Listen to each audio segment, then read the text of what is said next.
button.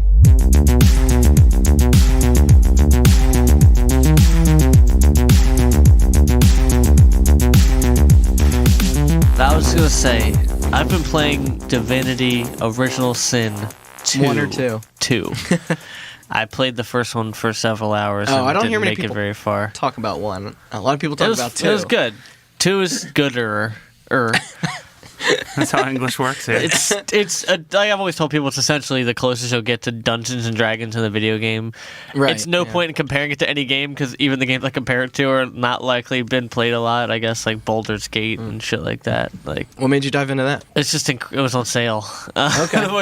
No, but the point is, I just had a moment today. I was playing right before I drove over here, and I'm 37 hours into the game. Okay. I think 37, over 30, close to 40, That's up somewhere in there. there. Yeah. And I just finished a mission where I finished, and the lady I was talking to was like, "All right, you have a long journey ahead of you, and it's just started for you." And I was like, "Wait, what?" I like scrolled over it again. It's like, "Yes, you have a long journey ahead of you.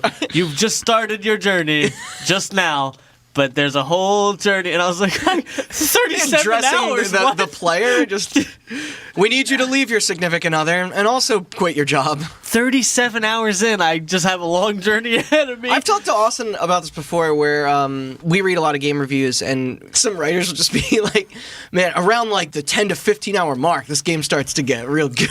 And you're like, what? Can't everything be like Doom, like 2016, where it just shoots off? Like, it's funny, because like when I was a kid, I ate that shit up. I always wanted, obviously, if the way gaming is now didn't show you that our rising generation of consumers wanted bigger, more open games, like that's why they just like push and push and push. But it's kind of the point of, obviously, of oversaturation. Like, I kind of find that funny, considering how impatient people generally are. Well, yeah, and ourselves obviously included. the trend doesn't work. And how people consume things in general, yeah. The most fun I've had recently has been playing Vermintide 2 with fucking Jason and Austin and our friend. Yeah, I see how it is. That's cool. Do you have it? It's on sale. I don't know if I do. You said it was $5. I don't know if it's still $5. Yeah, it was like $5 to $7 or something. All right. Oh, $7. Jason gifted it to me. That's the only reason I've been playing it. I didn't know it was class-based till Austin told me. It's So like, I assumed it was like a Left 4 Dead style game. Yeah, it is Left 4 Dead gameplay, Yeah. except it's not. It's way more complex. You can like dodge and block and do all sorts of shit. Oh, there's skills, there's armor, there's a crafting system. There's I know. There's crafting in it? Yeah, exactly. It's not. Is it like Left 4 Dead, where there's like sort of like you're getting from A to B, or is it more like a Killing Floor or Call of Duty Zombies, where you're like holding up? It's A to B. It's A to B, but we played some that have like puzzles. Like you have to like like defend something while you're shifting like a puzzle. It's weird. Like, is it structured like a campaign? Like, can you play it? In it has order, like an order. But you can also okay. individually play it just like Left 4 Dead. And Well, I know. Do you ever hear that game? It just came out in. Is it early access? GTFO. That was in December. Yeah, it's early access. Okay, so a couple of us have this game, but we have yet to really sink our teeth into it and play it. But it's like, I mean, you could probably explain it better than me, but it's almost like a Left 4 Dead or Vermintide style game, except there's no matchmaking in the game, and you need to communicate with people that you know, and it's supposed to be like punishingly difficult.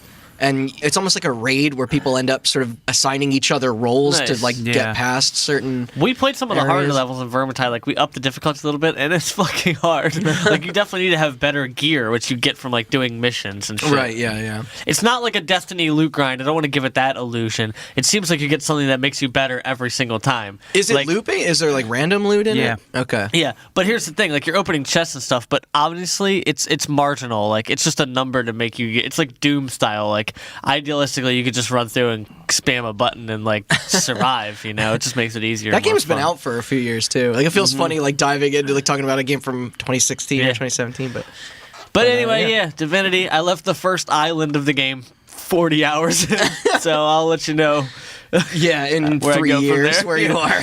And Jason was like, "Hey, I know it's co-op, so if you ever start a new character anytime soon and want to play, it is like, co-op. I have Yeah, the it's heart to be two-player. like, I'm not fucking starting over."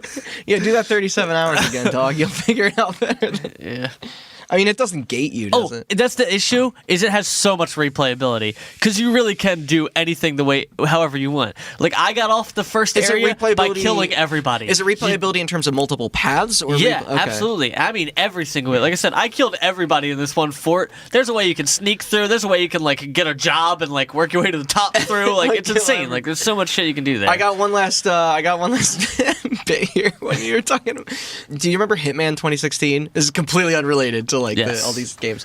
The first level of that game was like a simulation. You're on like a boat, like a cruise ship kind of Yeah. thing, but it's all like kind of fake. Like it's like cardboardy. Like it's meant to be like a training mission. I just wanted to know if you could technically kill every single NPC on the map, and I did. And it took a lot of time, but it was like the fact that they gave me the ability to do that was I was like, all right, I could see why. It's cool. It's cool being able to solve things however you want. Like it's just like you find yourself sometimes wanting to become a murder hobo like you do in real life D&D. But like the truth is there are a number of avenues, number of clever ways to combine That's shit the and do the stuff. inverse of Death Stranding, where anytime you use lethal force, there is a narrative repercussion that that you exactly. it's like mechanically like they make you like, okay, now that you've resorted to doing that, now you need to spend your 40 minutes of real time amending that mistake. And That's pretty cool. Yeah, it's pretty good. Or you could just not. Yeah, and then the world explodes. Then you win the game. When you can't play the game anymore, you win. That's how video games work. Right, yeah, I forgot. You're only a real video game if you have a scoreboard. Yeah, exactly. Which, speaking of, we are back, and welcome to Hot Button. I'm a tea-spinning Randall Beatrice here with Austin Blakesley. Just call me the line. And Chris So Anatuano. enthused. I'll be the shattered out block that you haven't unlocked yet. Like Mortal Kombat. The mysterious eighth piece. Yeah.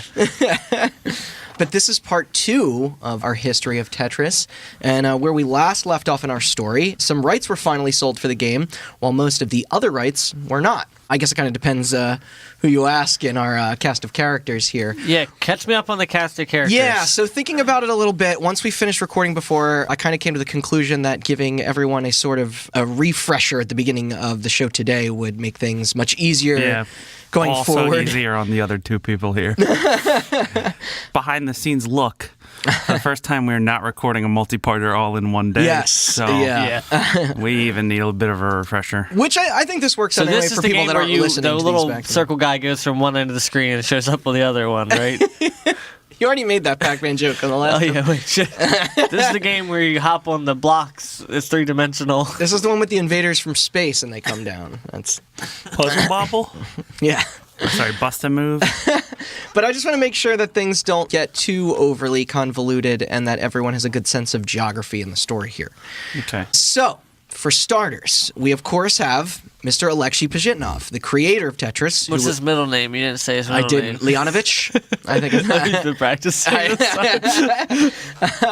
But he was working over at the Dorodnitsin Computing Center, I've where been practicing all of these days. where his soon-to-be phenomenon was born. We also have his friends and associates who assisted him in finalizing and porting the game, Dmitry Pavlovsky and teenage prodigy Vadim Gerasimov. These three musketeers all very excited to hopefully have their well-enjoyed project see a little profit and notoriety. Up next, there's Vladimir Pokhilko, the psychologist at the Moscow Medical Center. You're going to want to remember this dude for later. But he was the guy who got his team addicted, then threw the copies out. Yeah. Remember that? Like Although trash then after, stove. he eventually settled and decided to study the title instead, thus growing its relatively local popularity as well. You also had Robert Maxwell and Jim Machinage, the founder and co-founder of the Maxwell Communications Corporation, the company that owned Mirrorsoft and Spectrum Holobyte, the two publishers in talks to make deals with Academy Soft, which was the internal licensing group within the Russian Academy of Sciences. They're the ones who officially own any product developed at Alexei's place of work. Is that just a company, like a company just for Academy software? Yeah, Okay. well, Academy Soft was basically like oversaw by the Russian government. Yeah. Then lastly, a couple of major roles here in our tale right now. Phil Adam, who was the head of the United States publishing division inside Spectrum, and Richard Stein, the Hungarian owner of the British Andromeda software, responsible for writing the first contracts to bring Tetris to the rest of the world. Except there was still a lot more he needed to get on the right path to the big bucks. Is everybody caught up? So wait, who made this fucking game again? So like, I remember all of the things that you said, but none of the names. The only name I still remember is the guy that created it. All right. So this is the quick version, all right? No, I mean, I'm not going to remember them. You No, can no, just go. I'm gonna. Well, hey, this is the easiest way to remember it, and for listeners too. All right, pneumatic device, go. Alexei Pajitnov created Tetris. Uh-huh. He had his two. AP. He had his two partners. Anal that helps support it. Penetration is how it works. The two partners were Dmitry Pavlovsky and Vadim DP. Gerasimov. Double penetration, obviously, right? VG? Vladimir Pokilko was the psychologist at the Moscow Medical You Center. can't write this shit. I mean, I think we just did, but all You right. had the Maxwell Corporation. Robert Maxwell was the founder. Jim That one's Montanez easy. was his Because it's his last name. was the co-founder. Wait, Refreshing. so which one's Tetris? Mirrorsoft and Spectral Holobytes are the two companies. Spectrum was the United States one. Mirrorsoft is the UK one. That one I remember. The publishers. By the way, Spectrum Holobyte, fantastic. That name is for a great company. name. That is exactly. a cool I was name. thinking that too. And then Phil Adam, he is the... Yeah, that Guardians of the Galaxy villain. We got him. Well, the important one for you to remember right now is Richard Stein. Okay. He's basically the licensee. Father of Ben Stein, the conservative I don't- asshole that sold eye drops. I guess I can't... He also had a TV show. And he I'm also did keeping that track. movie Expelled about teaching creationism in Yeah, that's high what I'm school. saying. Yeah, I was working at a Conservative theater when asshole. that came out. Cool. Anyway, Richard Stein. Okay. As per his word of the deal, both Spectrum and Mirrorsoft were off getting to work on their ports, their IBM ports for home PC release. Remember, it was Spectrum that would be taking the Americas and Japan, while Mirrorsoft would be handling the UK. Right. And they were only allowed to make IBM ports, right? Because of the contract with Academy Soft? Yes. Okay. Yeah. But Oh, as so a... they did make the contract last time. At least they said only. Only for the IBM Only ports, for though. IBM. Yeah. But they wanted to do it for other computers as well as I wonder why consoles and- IBM was allowed and nothing else. Do you know why? Or I mean, that was kind of the go-to sort of PC platform. Yeah. I wonder if at the IBM time. had like deals with the Soviets or not. Like they actually like. I don't know. Yeah, I mean, IBM computer. I mean, because the Apple II only just came out, which was the thing that sort of brought Apple into the limelight, essentially. But that probably Right. took a few more years for that to be, But as a devoted part of their teams would develop, it was up to the others there at these companies to figure out how to market. A video game surrounding this kind of premise wasn't exactly the easiest sale right now, especially in an industry where Mario, Donkey Kong, Pac-Man, and Q*bert were taking names. Tetris had no mascot hero or even real plot to speak of. The actual graphics were crude, even at the time. This is when Phil Adam came up with the idea of adding a little personality into the title with Russian imagery. After all, it would technically be the first Russian game to be released commercially in the United States post the war. So while recording the game, they inserted backgrounds of St. Basil's Cathedral, Lenin Stadium, and Red Square during May Day celebration. What video games came out before the Cold War in America? You said it was the first Russian game that came out after the Cold War. I meant game. Five Finger Fillet. They invented Okay. that. I actually don't know. baseball. Russian roulette. It's in the name. Oh, Russian name. Oh, well, Russian games. Yeah. But classical Russian music would find its way into their versions later too, although probably not the iconic tracks you're thinking of yet. I think the main menu of the game also included a reference to a famous German pilot who was arrested with hooliganism for flying around Red Square. Cool.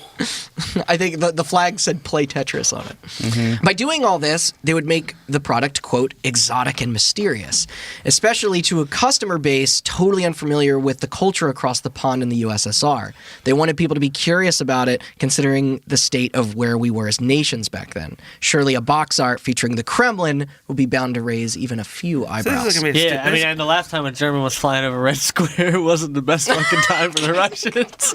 So, this is a stupid question, but Yeah. are we pre, post, or during Cold War right now? This is during. This is this the is Cold the War hot- technically ended in '91, or no?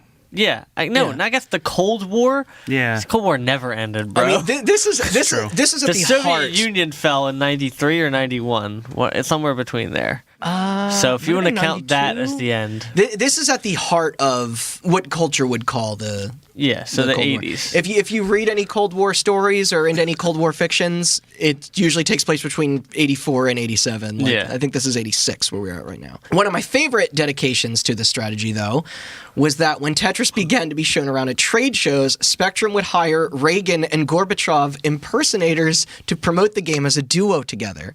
The Cold War is over, in all caps, was even their official tagline for advertisements celebrating the upcoming release. That's a bold tagline there, fellas. For fucking Tetris.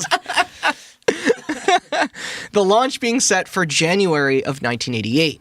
Just a heads up, we will be jumping back and forth in time a little bit. this Can't wait for episode. Super Mario Odyssey 2 tagline: "Capitalism is over." So So we're not in 1988 yet, but that's when they're scheduling this release. Anyway, only a few weeks before this, Richard Stein would suddenly receive a message from yet another organization in Russia, ELORG, or Electronic Org Technica for short, I guess. They quickly accused business that he was selling Tetris illegally and that there would be consequences if all future negotiations didn't now go through them. Was he selling Tetris illegally? We'll get there. Hey, that's my line. But this was a group, by the way, that the Soviet Ministry of Foreign Trade formed specifically to import and export technology. Their series of calculators like the LRG 51 and LRG 60 were very successful for other nearby communist nations.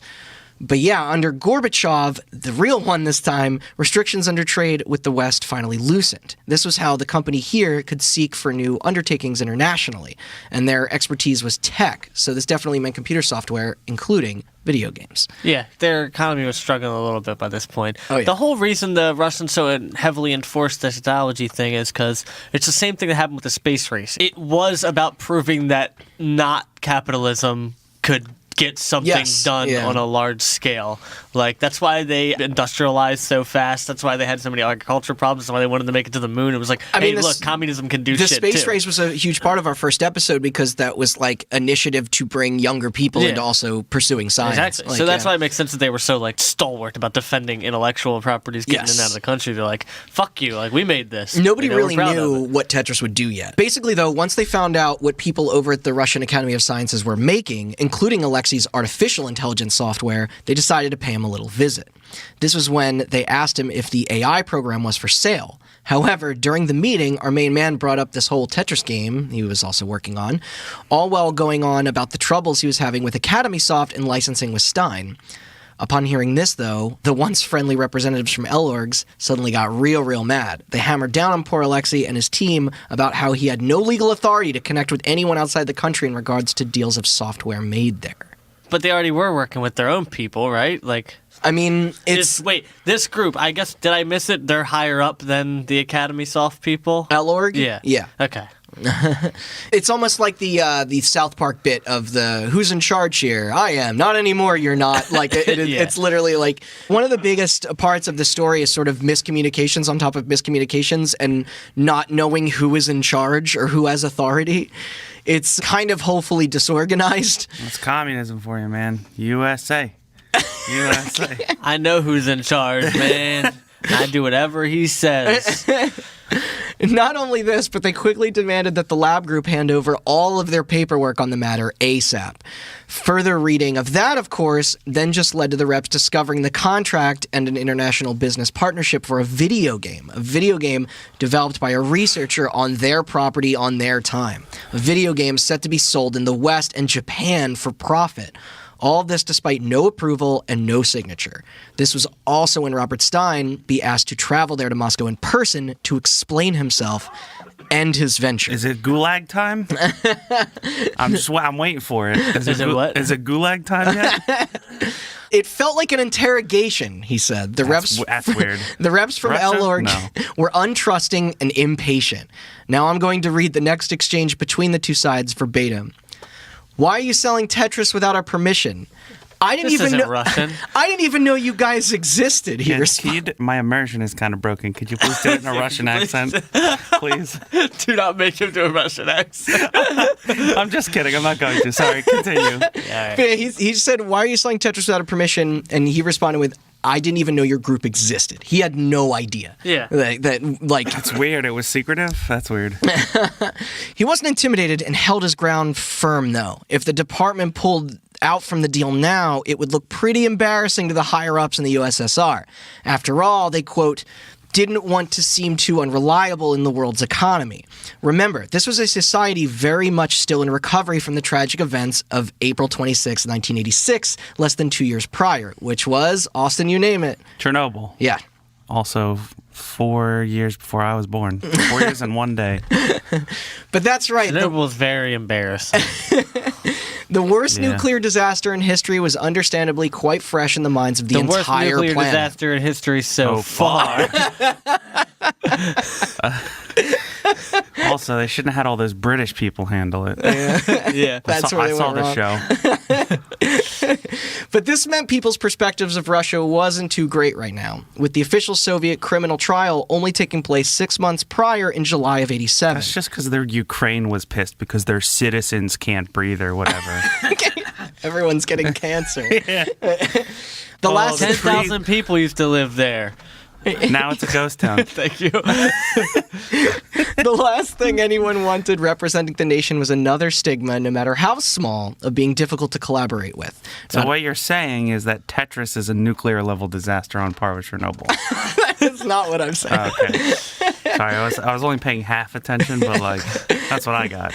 Not only that, but those at the top of the Russian government food chain likely had a lot more to worry about right now than ticking gamers off about a Yeah, they're puzzle. trying to boycott Olympics and shit. They did that, yeah. Yeah, they did. That's from last week. But yeah, they didn't I need to guess make 2 weeks they ago. didn't need to make more people mad about the little puzzle game, you know. So especially with further investigations of the incident still being pursued, I think the investigations on Chernobyl went through to 92 or something. Yeah, but they continued to deliberate for hours. Elorg wanting final approval on anything, and Stein wanting his Tetris rights, along with the rest of the other rights he hadn't even obtained yet, the ones that would add platforms outside just the IBM PC. But unfortunately, the debates ended that day with no settlements. Weird. Meanwhile, here in the States, the game was being prepped for launch. And on January 29th, Launch! 1988, Whoa.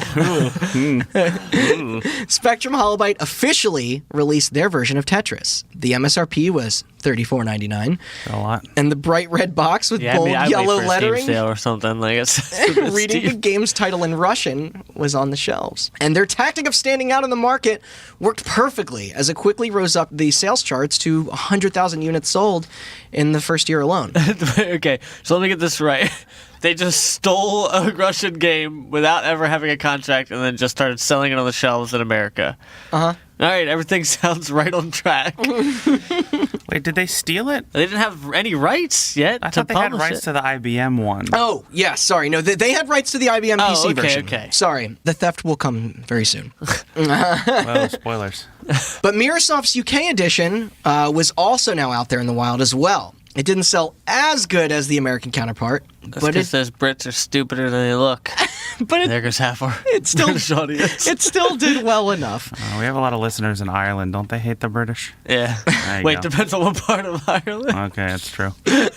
Some internally thought the decision here to remove all the Russian imagery that the US version had may have been what led to less demand over there. Sure. Regardless, the reviews in both territories were still killing it. Words of praise were pouring in from the New York Times, the Chicago Tribune. However, and I love this, some paranoid outlets cutely pointed out that the game almost felt like it was part of a secret plan from the enemy superpower to lower worker production in competing nations. If Fuck only. yeah, dude. The relations with Mother Russia weren't dude, exactly cool to everyone yet, I suppose. I wish that fucking Russian intervention just made me play Tetris Yeah, yeah. and not see people argue about racism on the internet with regards to Star Wars. If I could just play Tetris and then they would be fucking over the country, I'd be fine with that. Yeah, jeez. But It's either way better way, than what we have now. that didn't stop most people from having Tetris-filled evenings and even work days. Noticing this, Spectrum inserted a special feature in future editions of the game where they included a clickable icon in the top left corner of the screen that, when selected, would instantly hide the playfield of those maybe looking to pause and not alert another party of its continued session. So wait, they put like a Pornhub private mode on the Tetris? Yeah, so everyone essentially. see you played it? That's dope, dude. That's like when you go to those websites and you can read Reddit, but it looks like Outlook. Wait, really? That's see a those? thing? No, Yeah. I didn't know insane. about that. There's a suite of websites out there where you can read Reddit, but it presents it as either Microsoft Word, Microsoft Excel, Microsoft Outlook, or Microsoft PowerPoint. That's Oh my incredible. God. That's hilarious. So it makes you look like you're working, but you're just reading Reddit. That's amazing. I wonder if they have that for Hearthstone on my phone. No, they don't. I checked. Oh, yeah. If it's anybody that would know. Yeah. But apart from this success, there was still Robert Stein, whose contract with the Soviets lie in limbo, all while Spectrum and Microsoft began working on the ports to other home PC platforms. Although then, in May of 1988, something kind of crazy happened. The first battle in the Tetris War was over after 4 months a back and forth regarding the rights since those other two versions went public. L. Stein had made a deal. Now, we don't know the exact sum of who exactly would receive what money-wise, but we did know that the agreement would allow, and this is important, for Tetris to be, quote, ported to different types of computers. You guys pick up what I'm putting down? All right. Yeah. This is going to be one of those, well, what is a computer? Right, kind yeah. of So discussions. Tetris can Vague. come out on the Series X. So the Russians were essentially Back then. under the assumption that, like, oh, you could port it for the Apple II and Commodore 64. While Stein was like, hey, this Nintendo's pretty hot. The NES is a computer, technically. Yeah.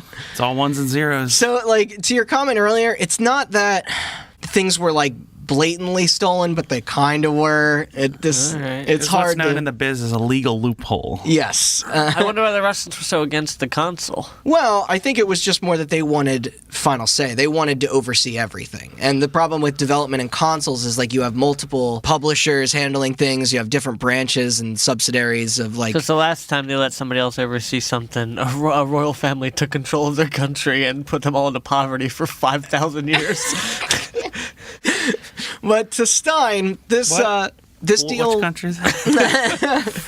I feel like that could Every explain... major Yeah, I European was gonna say, power. I feel like that could explain most of Europe. This deal pretty much meant that he could publish wherever, including home consoles. All of them. Also, this is when Jim Machinage asked about those sweet arcade and handheld rights. He assured that those would be next and soon. It didn't take long after that for Tetris to be involved in, quote, a tangled web of sub-licenses over who could do what with it. Honestly, even today, the game's publishing is confusing.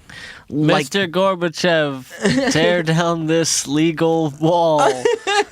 like obviously, we haven't Damn it, that seen... could have been a good joke. I just burnt Mr. it on something stupid. Gorbachev, get that line block and clear that wall. It's like a Futurama when the robots are building the structure. Dude, hold and on, they I jump finally got it. Yeah. Okay, yeah. Mr. Gorbachev, tear down this wall, and then a block falls into it. Bloop! The whole Berlin Wall disappears. Now, obviously, we haven't gotten too deep into the Nintendo stuff yet here, but then even after these years, the Tetris name continued to get passed around, like, left and right. Like, THQ had exclusive rights for a while, then Sega in Japan and Ubisoft outside Japan, which is what resulted in Puyo Puyo Tetris a couple years ago, taking a while to come over here. Sony had it for a bit at one point. It's kind of crazy how it works with this game. Like, now they essentially have a dedicated company to oversee this, Yeah. to minimize this, Good. kind of confusion, but it's still sort of weird. Yeah. All right, so now let's get into where I came on board with the sensation. Enter the Las Vegas Winter Consumer Electronics Show in January of '88, where Spectrum and a proud Phil Adam were, of course, showing off their new hotness. Which, according to first-hand accounts there that year, their booth had quite the long line of people ready to try it out and play. Now, this is where we're going to introduce another cool cat into the cast of our story, Mr. Hank Rogers, a Dutch game designer and entrepreneur who was the owner of Japanese publisher Bulletproof Software. Although I think now they are called Blue Planet Software and are not only still around today, but interestingly enough, are still actually affiliated with Tetris in some ways. Nice. This is a tech show in 1988. Yeah, CS, Consumer Electronics Oh, Show. nice. Yeah. And what that place must have looked like. Yeah, right? Not a single cosplay titty in sight. I'm sure there was a ton of... Booth babes. That was more of a 90s clad thing. women and a ton of cocaine. But yeah, they would soon become essential in making Tetris the name that it is today. And if you're wondering why he is running a company based out of Japan, it was It's because because he's Dutch and they love imperialism. it was because he moved there from the United States after falling in love with a Japanese woman on a work trip. Ugh, much Imperialism. more wholesome. I think the imperialism thing was better. But his company had probably been most known at the time for a title called The Black Onyx, a Dungeons & Dragons-inspired turn-based RPG of which he led development on. Dude, fucking nerd. It was even later ported from the PC to the Famicom, while its original version went on to outsell every other computer release in the country of that year, with many calling it the first real successful Japanese role-playing video game, helping to familiarize the public there with such a genre. So Wow. you hear that, Austin? Kingdom Hearts 3 is basically his fault. I was about to make a joke about how Japan never went on to make another role-playing game. But Even prior to that Famicom port, though, he was enamored with the console and really wanted to bring more titles to it. After finding out about how the third Nintendo president of Japan, Hiroshi Yamauchi, was such a fan of the board game Go, he personally approached him wanting to make a digital version of it for the platform. Did that Black Onyx game have Elsa from Frozen in it? I haven't played it. Look at these graphics. They barely had any fucking body in it. That one on the left looks like Elsa from Frozen. It's wearing blue. It could also be fucking Sub-Zero. I'm just waiting for the toasty head to pop up.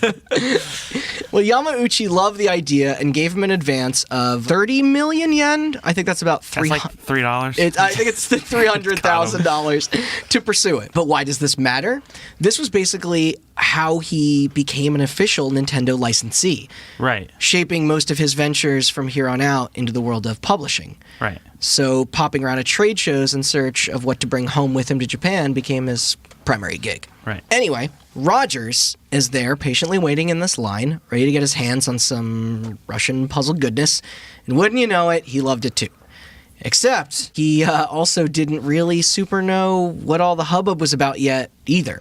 Quote, Tetris was probably the quietest game at the show. Even then, products were graphically exciting, but this game was a totally different thing. I wanted to play because it struck some basic chord. I couldn't stop playing. Yeah. He supposedly even got back in line more than 5 times just to have another round at it. That's funny to say that the graphics weren't that good at the time. He says this is 1988. Yeah. So what's like the pinnacle right now? Is it Mario? If you look at stuff on the NES, at this point, Mario and Zelda and stuff were out. Even Donkey Kong, they had characters. They had, I guess, but arguably Tetris graphically was exactly the same. You know what I mean? I guess, but it's you didn't have a moving stage. You didn't have enemies coming in that had their own Mega designs. Man? Mega Man was that 88? Or it might have been around the same time. Yeah. Castlevania. Castlevania. So it's Yeah. those games had an aesthetic. Tetris was essentially just a black background with nothing but blocks. Though the him getting back in line thing reminds me of when you hear about people in games press who were around for when Street Fighter 2 first premiered, or later Soul Calibur, and they would just be these expos where all these people would just keep getting right back in line over and over. But not only was he hooked, he was sold. This was the exact thing he was looking for to bring with him across the pond and onto the Famicom. It was, quote, simple, easy to program, and required little translation. He then found out that Gilman Louie, the actual president of Spectrum Holobyte, was already soon to be on his way to Japan to shop the game around. His first destination, though, was at the ASCII Corporation in Tokyo, one of the largest Japanese publishing companies out there. Except, funny thing, they said it was too retro, but their loss was Roger's gain, as he now had an in. He and Louie then signed a letter of intent, which I had to look up. ASCII? What's that name? Why do I know that name? ASCII is a series of codes that computers use to convert text and symbols into numbers. Yeah. Yeah.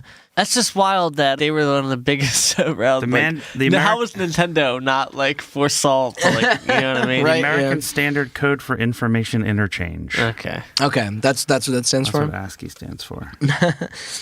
But he and Louie then signed a letter of intent, which I did have to look this up. It's essentially a non-binding contract before the formal one. Yeah. That's what NCAA players sign when they're in high school.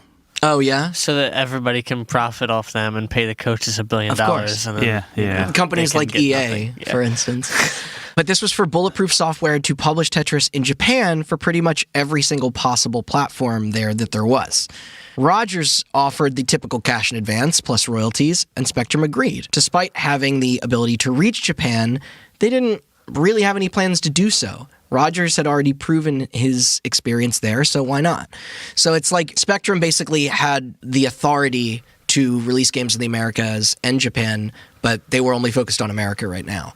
So when a third party came in and was like, hey, we'll help you get the game over to Japan, you have the rights to do this, right? And they're like, absolutely, and passed it off to him. And he's like, all right, you take it. So it's just this, you're going further down this list of companies. Meanwhile, Alexi's tied to a chair somewhere. Fucking oh, that's the funniest part when we get to that stomach. Alexi has sell it? Yeah, he has no fucking idea all this is going on.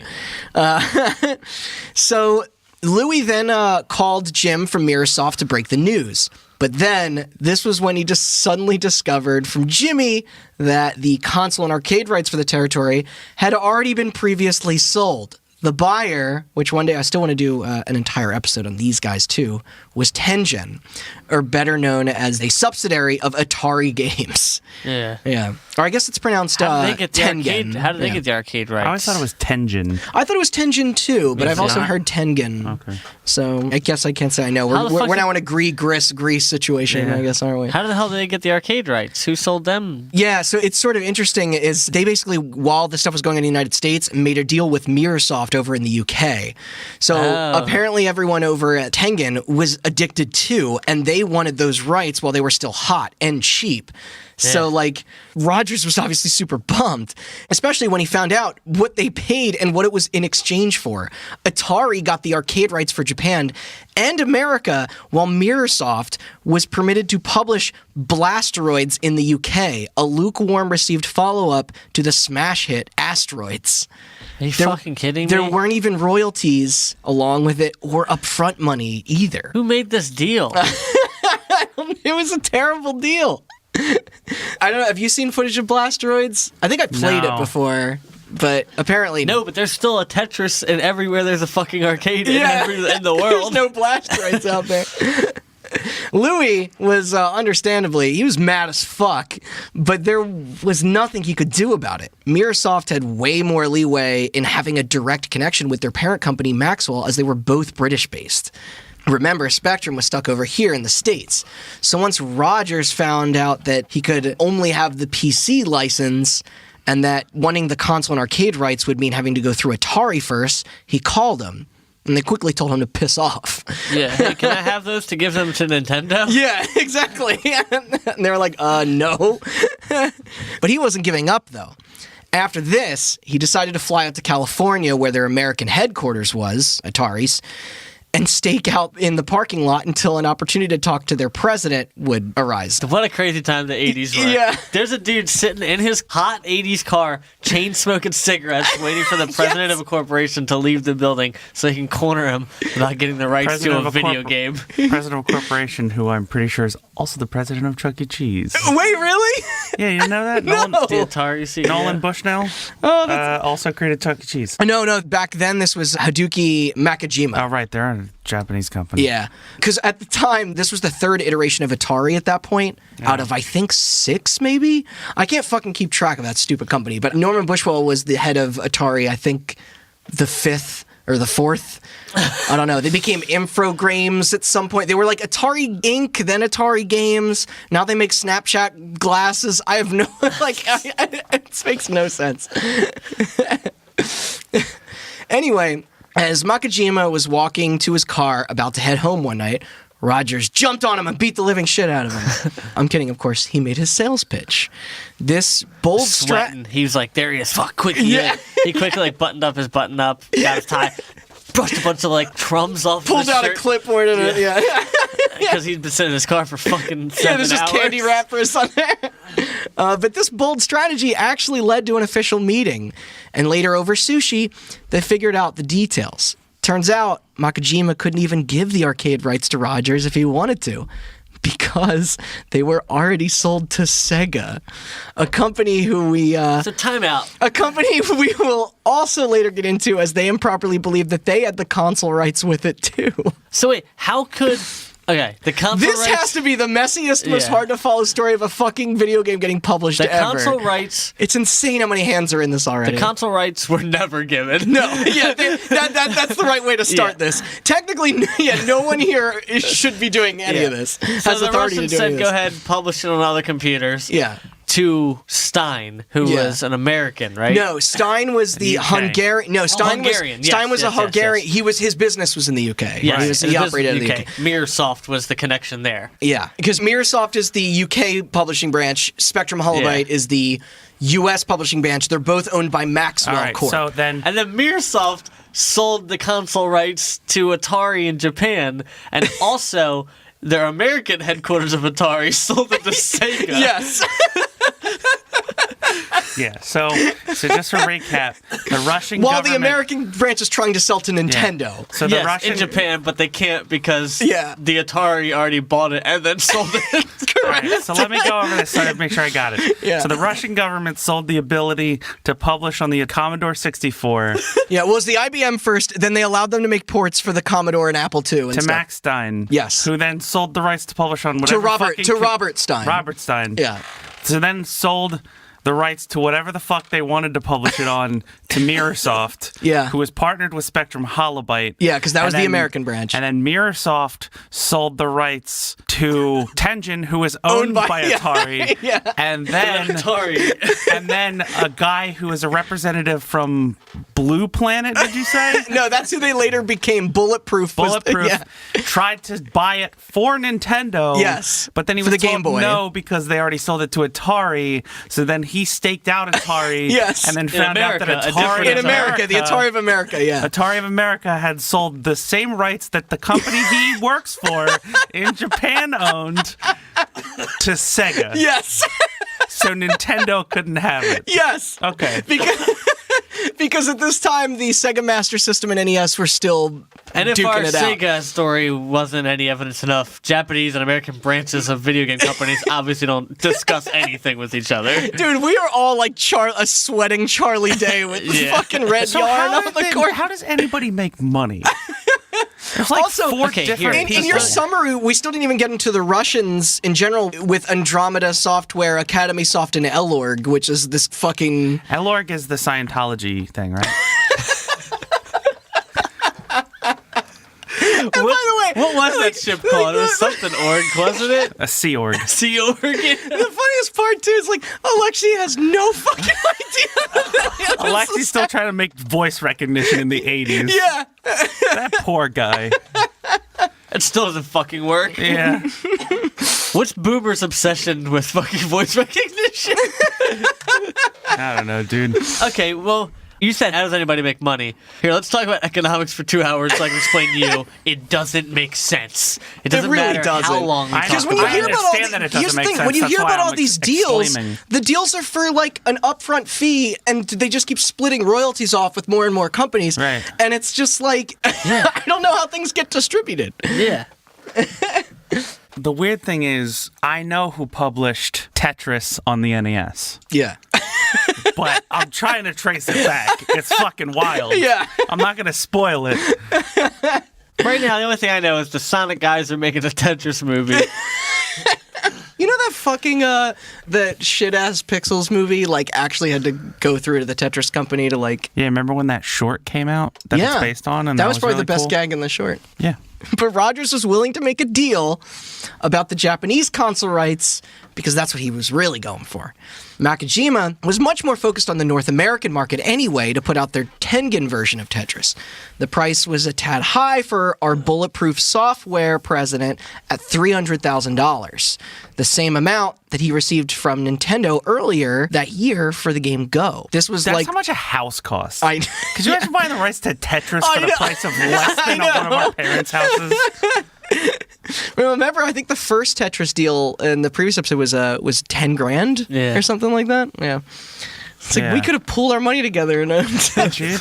Indiegogo, we're buying hot button Tetris. We're buying it. but that earlier deal with Nintendo about the Go game was likely the only way that this purchase could have ever even happened. And boy, he knew it was going to be worth it. Fast forward a little to later that year when the home console edition then hit the shelves in Japan. And shockingly, the game wasn't exactly a hit there right off the bat. Their first numbers were about at 40,000. Who published it? Tengen. Okay. Tengen.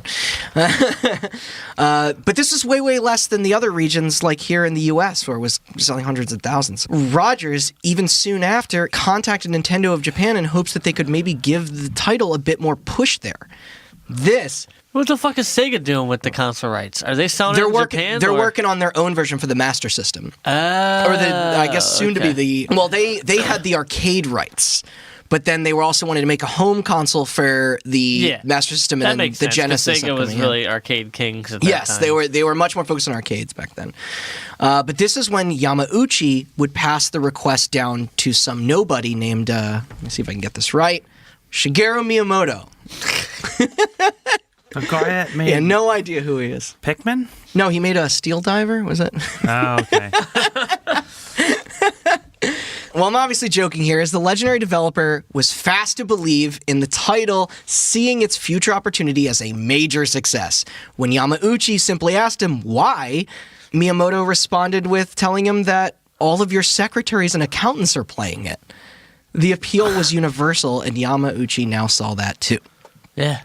Also, just trust him. Exactly. Yeah, just trust him.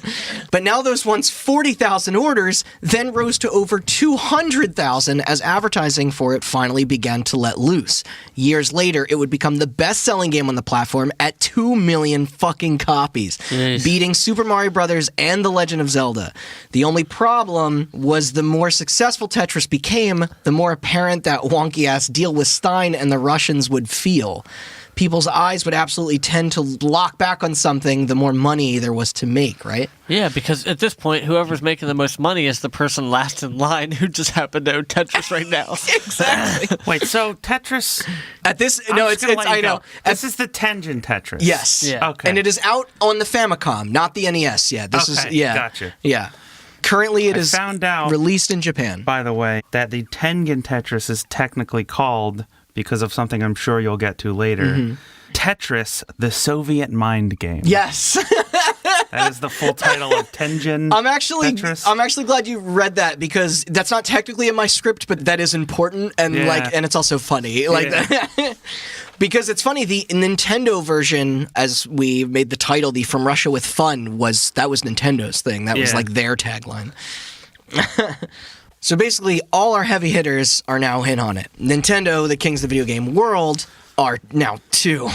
It wouldn't take long for that news to reach everyone else, including those that got Tetris here to begin with.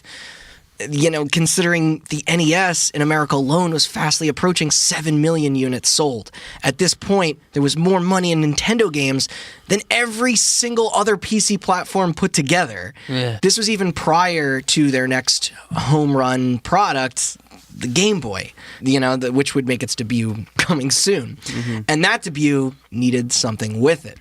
See, in the States, it was common here to package an actual game in with your console, a trend that's still commonplace today, although I do feel systems should still do it on the first run. Just saying. They never do. No. But yeah, in the words of Halo, it's killer app time. So Hank Rogers then went to meet up with first Nintendo of America president, Minoru Arakawa, at their headquarters in Redmond, Washington, to suggest the idea of bundling in Tetris with the launch Game Boys. He claimed it would have broader appeal to a wider age group than, say, a Mario game. I know Mario Land was the initial handheld Mario game then at release, and I'm just curious. This is actually not... Did you guys ever play Mario Land? Yes. No, That I game's don't think fucking so. weird, ain't it? Yeah. Like, the Koopa... If I did, I don't remember. The Koopa Troopers are bombs. Mario drove a submarine and went to I space. played it on my for some TI-89 reason. calculator. Wait, really? Yeah. Did it still have the music? No. Oh, It doesn't have a that's speaker. the best part. Yeah. It doesn't have a speaker? Some calculators have a little speaker in the back. No. Oh. Randall, that's an iPod. Randall, that was a Zune. Anywho, the thought intrigued Arakawa, especially after seeing the results and how successful the Famicom version was doing over in Japan. Not only that, but Tengen was also preparing to put out their own Tetris for the NES here in the States. Those handheld rights, though, those were technically still up for grabs.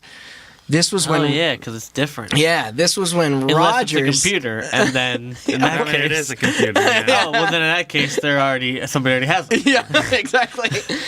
This was when Rogers contacted old Robert Wait, time Stein. out. I love this. Technically, there's more illegal rights we can garner out of thin air still. Okay, here's my Imagine question. if contracts were still signed this way, where it was like a computer. Here's my question, and this is probably way too in-depth for any of us to answer. But how do rights work? like that. Like, the game was developed Oh, it's all made up. It is. The game was developed in Russia, right? Can Russia sue an American company for making a patent on it's an funny, American invention? Like, if they were just patent Tetris? At that point, that's when you have an international incident. That's when it requires... We already have international incidents every day. Yeah, Steal shit. that's why I think there's international courts that handle like cases like that. Yeah. But Rogers phoned Robert Stein about where to take the process next. And of course, make another deal. We need more of those in this story. Somebody hit up Sea-Org. 25 G's. 25 G's, that's it. Up front for the mobile rights to Tetris. That was his pitch. Now the mobile rights. This means years later. I had Tetris on my iPhone.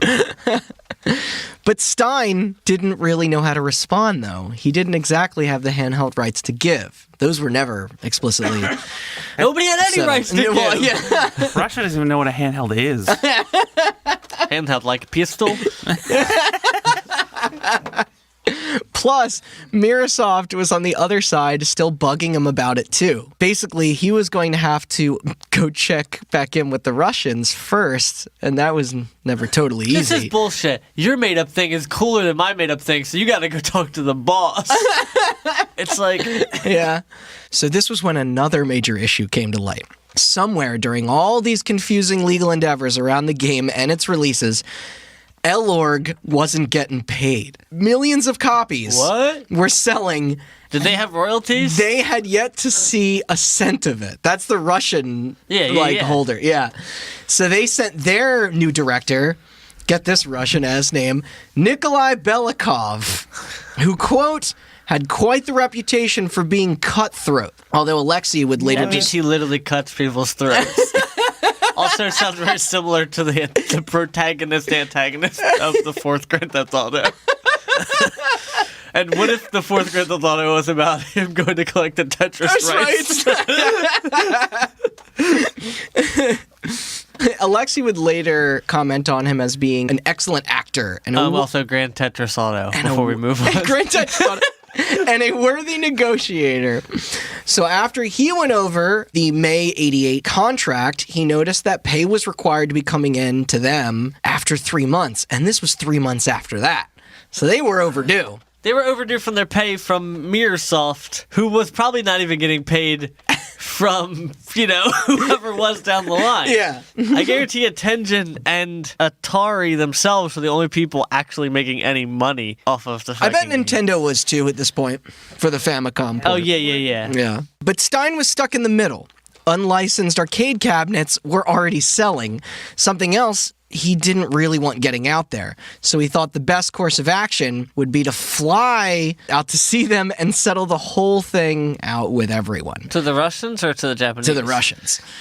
Meanwhile, that's a good move. They need to have... meet with the Russians in person. That's a great move. They need to have some sort of Reservoir Dogs meeting of everybody who has a piece of Tetris.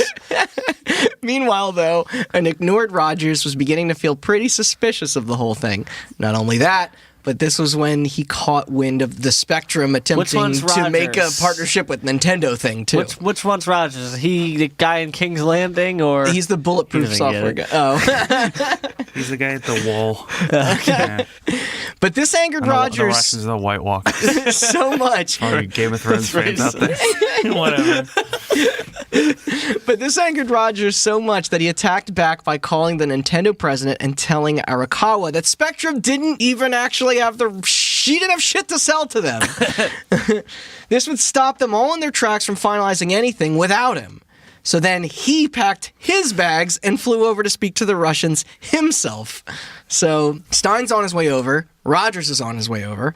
But over at Mirasoft, they found out about Nintendo and their future Game Boy device and wanted in on it as well. Of course. So parent company Maxwell decided to send their managing director, Kevin Maxwell, the owner's son, to party it up in Moscow with everyone else.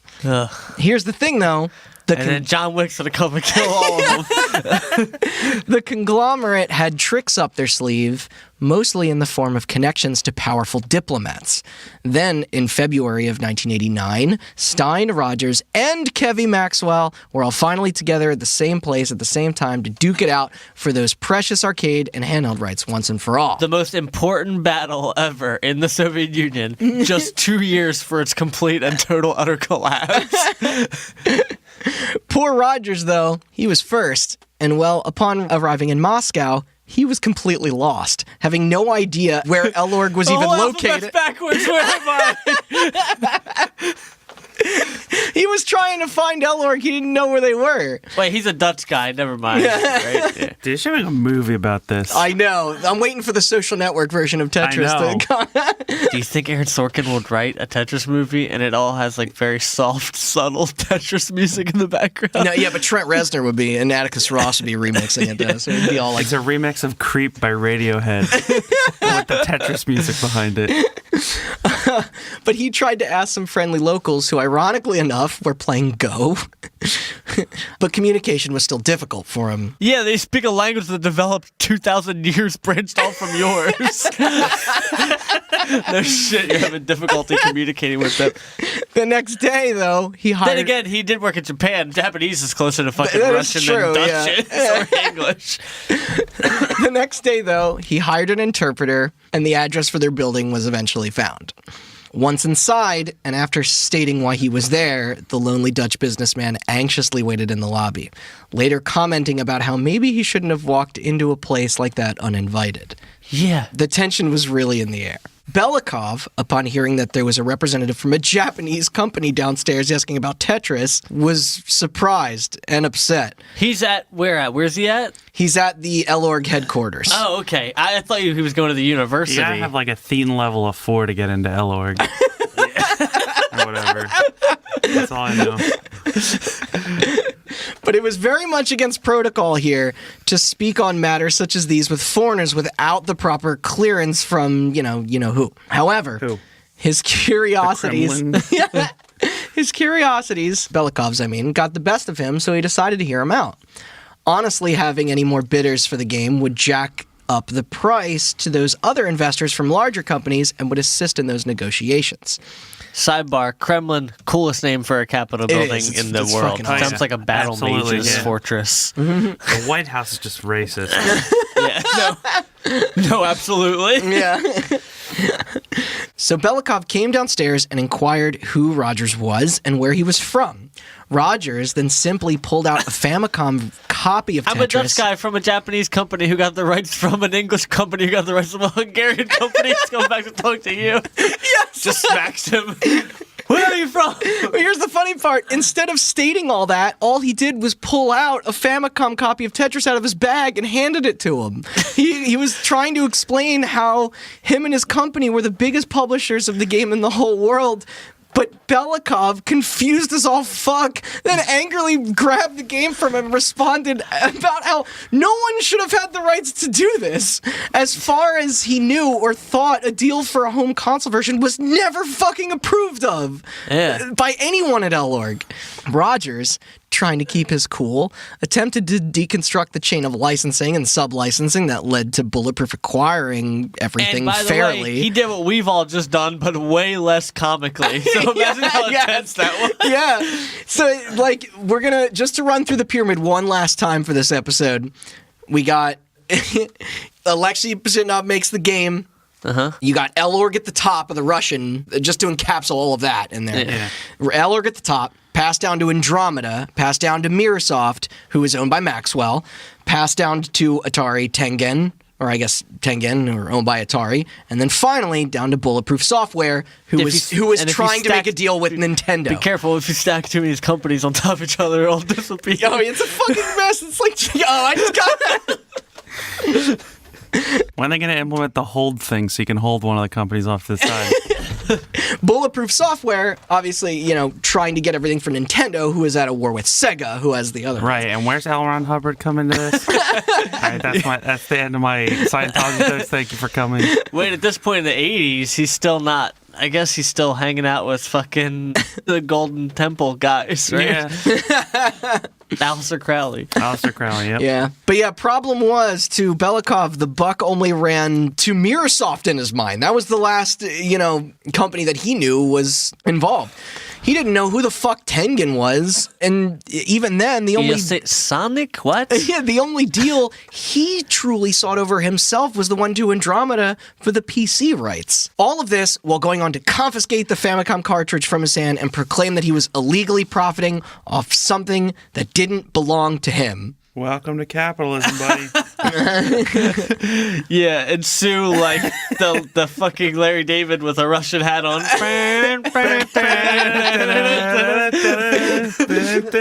What's the fucking The Simpsons bit where fucking Lennon wakes up out of the thing and must crush capitalism. He's like Frankenstein's monster. Yeah. The sad thing about all this was that Rogers was only really traveling over there in hopes of securing those handheld rights for that future Game Boy port, which we all know would soon be the biggest and most important one yet. Now he was potentially facing jail time in a foreign and unknown territory with fear of the gulag ahead of him. And even if he did safely make it out, he could still be losing everything upon making it back home again. Bankruptcy at its best and an international incident at its worst. And that is, my friends, where we're going to leave it for today. Damn it, Randall. You're so good at Did this. it again. You should get a job writing Lost, dude. Wait, no, does that mean this is never going to amount to anything? Yeah. I do apologize. This is probably the most confusing episode. When we were taking a break for a minute, I was explaining how the more and more Yeah, dude. people that get pulled out of the story... It'll the get easier- easier when the KGB starts taking people out. I know, we're 2 episodes in and we haven't had any deaths yet. So That's crazy. yeah. So far. But that is Tetris Part 2. Please tune back in again for Tetris Part 3. What a great ending. I did will- it again. Yeah. And I will do a refresher at the next one as well to bring back Cool. where we all are. All right. Thanks for listening. If this is somehow your first episode, you fucked up because this is part 2. What a terrible place Yeah. to start. Okay. You can go back and listen to Tetris Part 1 if you haven't already. That's on our website, hotbuttoncast.com. I feel like I'm getting more and more unhinged as this series And on progresses. there, we got links to YouTube, Google Play, and Spotify, and iTunes, and all that other shit. Yeah. We also have links to our Instagram, our Twitter, and our Facebook at hotbuttoncast for those if you don't feel like going through the website. Keep an eye on those feeds. We got stuff coming up in the near future. We should have some more stuff And other than if you're listening- 100-part Tetris series. Yeah, if you're listening on 2020. iTunes, don't forget to rate and subscribe, please, because Yes, that comment helps with too. the video game algorithm, Ag- the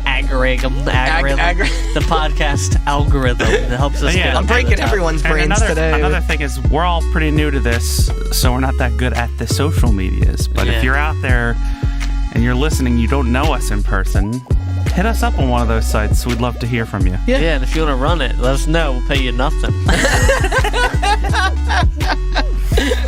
All right. Yeah, tune in. Yeah. I guess it'd be in 2 weeks I can't wait to see your thumbnail for Right. this. for Tetris Part 3. Part 3. Thanks for listening. Yeah.